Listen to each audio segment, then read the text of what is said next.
Welcome to Activations with JJ Ascension Message. Today we'll be talking about how we can live multidimensionally as it relates to astrology and human design, as well as what we're doing to navigate these post-eclipse season energies.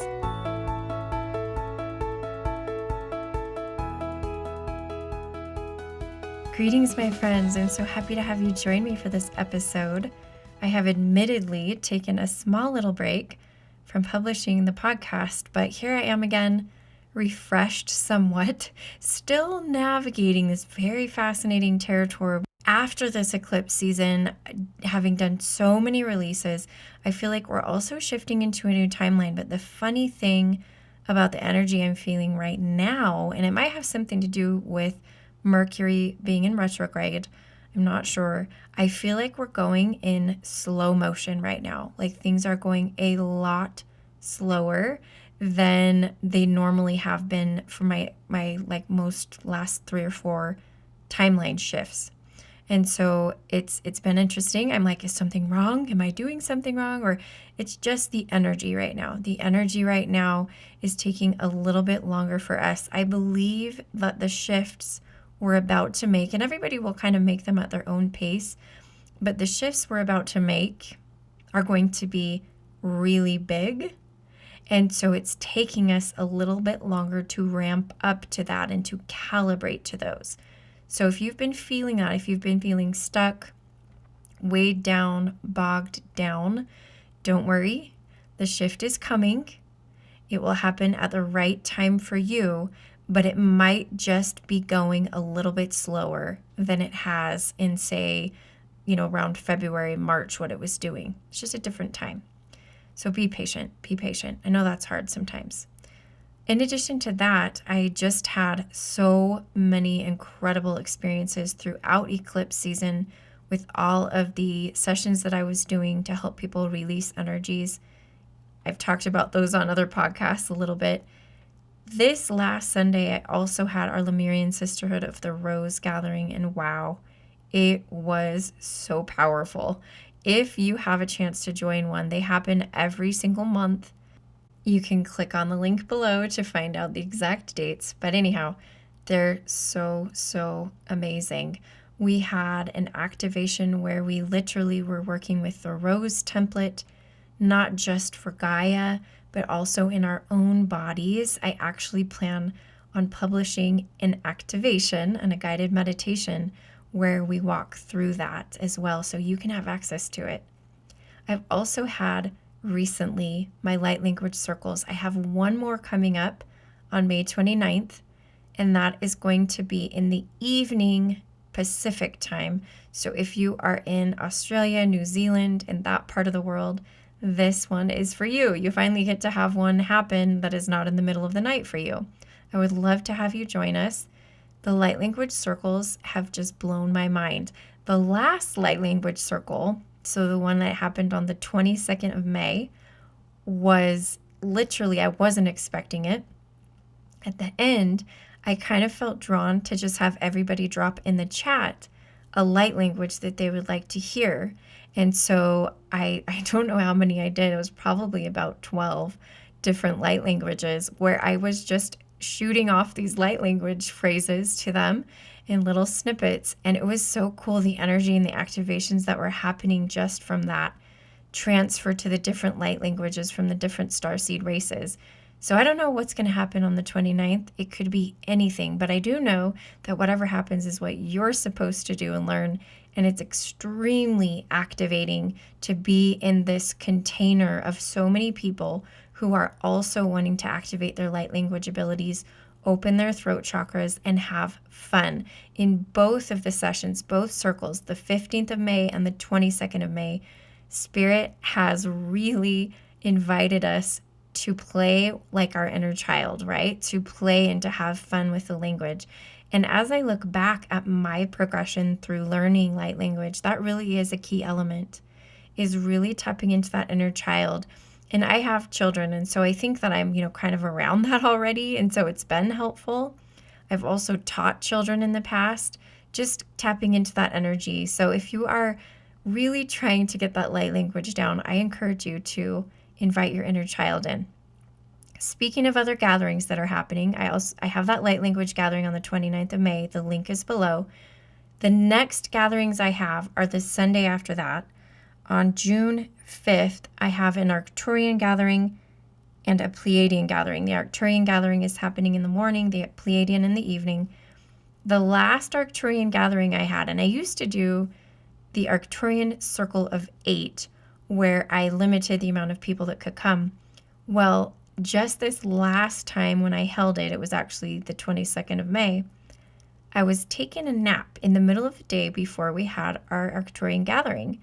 And the Arcturians came into my dreams and said, we would like you to please open up this gathering to more than 8 people because we will be sending you more than 8 and they need to come to this gathering. And so I just on a whim, like I woke up and I was like, okay, so I posted on social media, hey, I've just opened up this gathering to more people. And some people dropped in that I knew were supposed to be there. We had 4 or 5 extra people come into that gathering. So if you're one of those people that feels drawn to connect with, the Pleiadians or the Arcturians, if you're new, it's okay. I've had a lot of people come. It would be their first gathering, their first time doing any of this. It's not scary. I promise you, it's an incredible, incredible experience. I take you through it quite gently and lovingly, and everybody is holding space for each other as we explore this new territory. It's really, really incredible. So go ahead and click on the links below if you're interested in either one of those gatherings. All right, I'm done with all my announcements. I'm going to shift into the theme. This particular topic was brought to my attention through a one-on-one session that I was having with someone. I believe they were asking me about my human design. I remember finding out what my human design type was, and I promptly forgot it. And the reason why is because I'm not always liking to be pinned down to one. In astrology, I actually straddle 2 signs, in fact, and that makes me feel like I'm divergent, if you guys know what that means. Let me tell you my personal feelings and impressions about where we're at with things like astrological signs, human design type, Enneagram, all of those things. What happened was I asked Spirit, I was like, what's going on? Why do I feel like, first of all, I could feel like I could be any of them at any moment in time, and I feel myself shifting back and forth.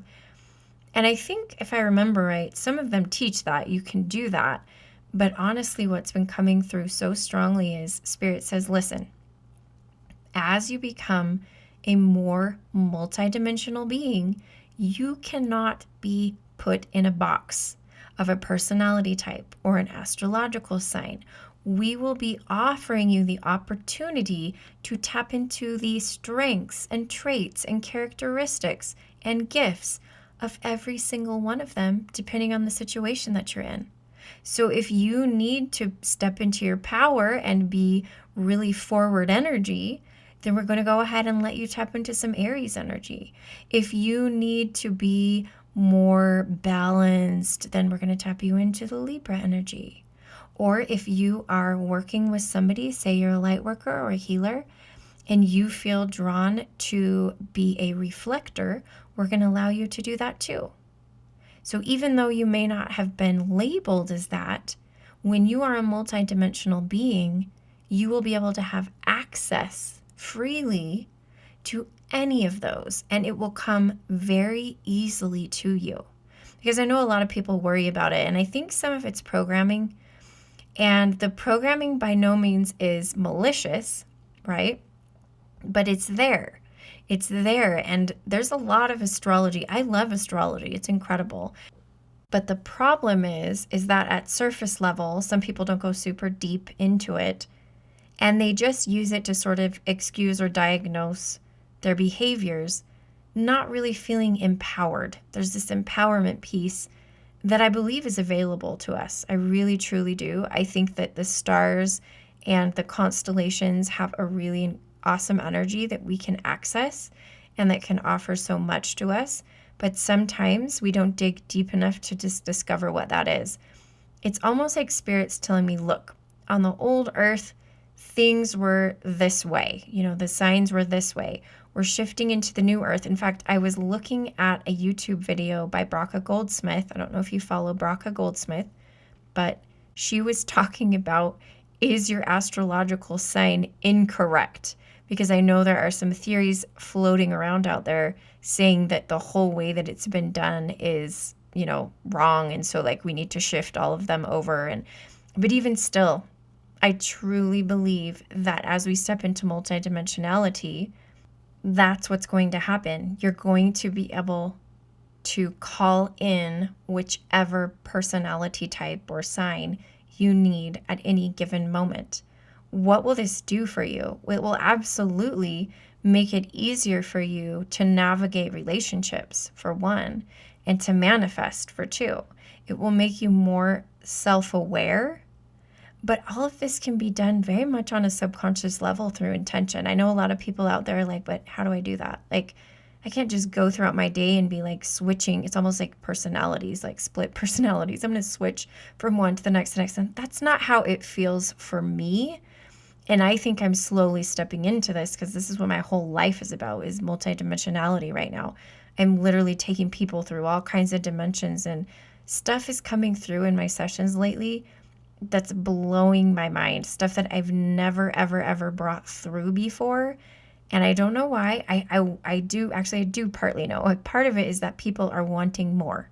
So as the world and the collective is leveling up, I'm feeling that through my sessions. People are going so deep.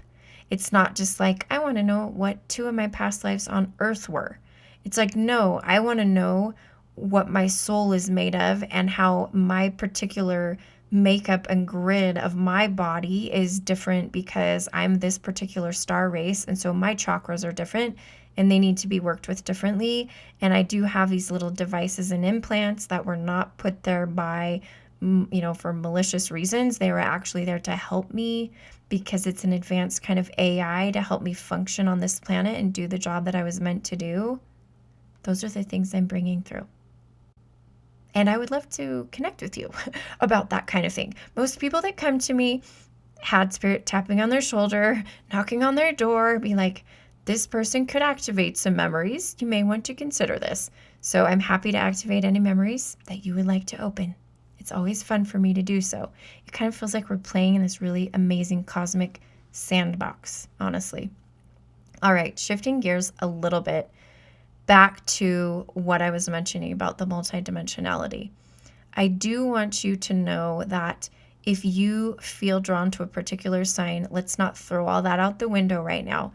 But as you begin to integrate additional soul aspects, I do that as a modality. I believe people are doing it all over the place without JJ doing it with them because I think it's just happening on the planet.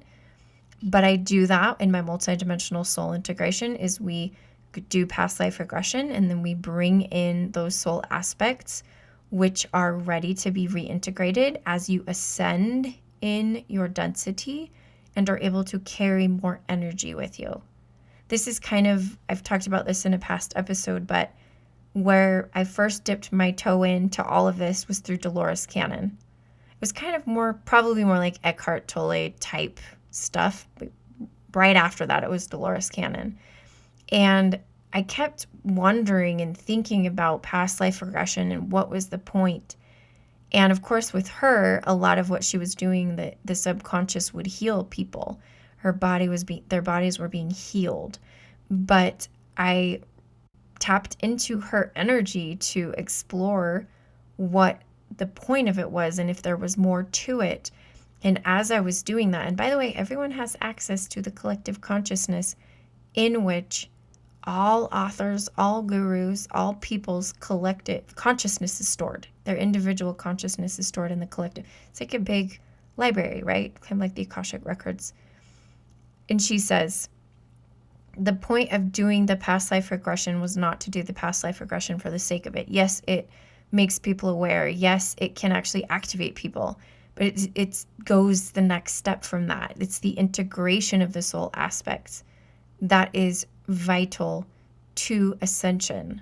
Because what is happening is you can only get to a certain ascension level, if you want to call it that. I don't want to like grade it and make it feel very hierarchical, but this is just what the way they've explained it to me, is you can only get there through the integrating of additional soul aspects as your energetic capacity grows and you release programs. If any of you have gone through a lot of releases lately, this is kind of a good segue into the post-eclipse season energies.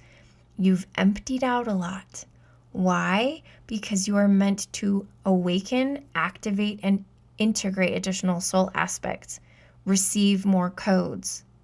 And these are really deep codes. Again, in my one-on-one sessions, I've been bringing through these energies that are very advanced gods and goddesses. We'll call them ascended masters. And they are bringing through like what the mystery schools are. They're going almost, so many of my sessions lately, people have been going to temples of the mystery schools. That's the best way for me to define it. But they're cosmic temples. They're not on our planet. I'm often interacting with ascended masters. Ra has been coming in a lot. You guys know that because I did some activations in some light language. So has several of the Egyptian goddesses and beyond. Some of them are not from our planet. We do not know of them. They are not gods and goddesses from our ancient cultures. They are gods and goddesses from other planets. I just barely connected with some of those, and I'm so fascinated. So fascinated. The only way I can do these is with the one-on-one sessions. They really push me to get to know these gods and goddesses because they're yours. They're your family. These are the organizations and the mystery schools that your soul is a part of. And I'm just kind of like a guide to help you remember what you're a part of. And I'm not actually part of all of these mystery schools. In fact, I've had sessions where they basically said, this is for the person only to know, so we will drop this in their mind. And I kind of stopped channeling for a moment, let the scene play out, and then I drop back in when they say, okay, we're ready to have you continue to describe what's going on here. But that particular code was not for you. That particular activation was not for you to know in your consciousness. But we dropped it into them. You can proceed. Anyway, that's been really entertaining to experience and fun and new for me. So anyway, you can tell it really is something I'm passionate about, is guiding through these things. And there's so many ways you can do this. I always try to tell people, I'm like, we're not living in this age where some guru has to show you everything.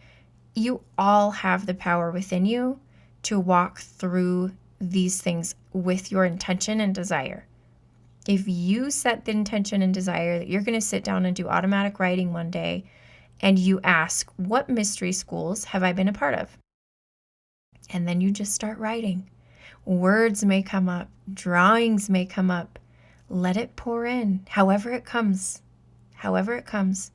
And then later, little by little, step by step, you'll start decoding all of these things that you're getting. Some of you are already doing that, and I know you're experiencing it. Well, I want to go ahead and wrap up here. I've already gone a little bit longer than my normal episodes, and I appreciate you hanging out with me today. Plan on watching for my rose template chakra activation that's coming down the way in the next couple of days. I cannot wait for you to listen to that. It was so incredible as I walked our Lemurian Sisterhood of the Rose participants in that, and I want you to experience it as well. I am so grateful to have you co-creating with me. It has been just so awe-inspiring to see how many people are willing to open their consciousness to what I have to offer. It's really not me. I'm the conduit, but all of these amazing, incredible, powerful beings are bringing through these codes, and people are opening to them. You are one of them. And again, I thank you so much for co-creating with me.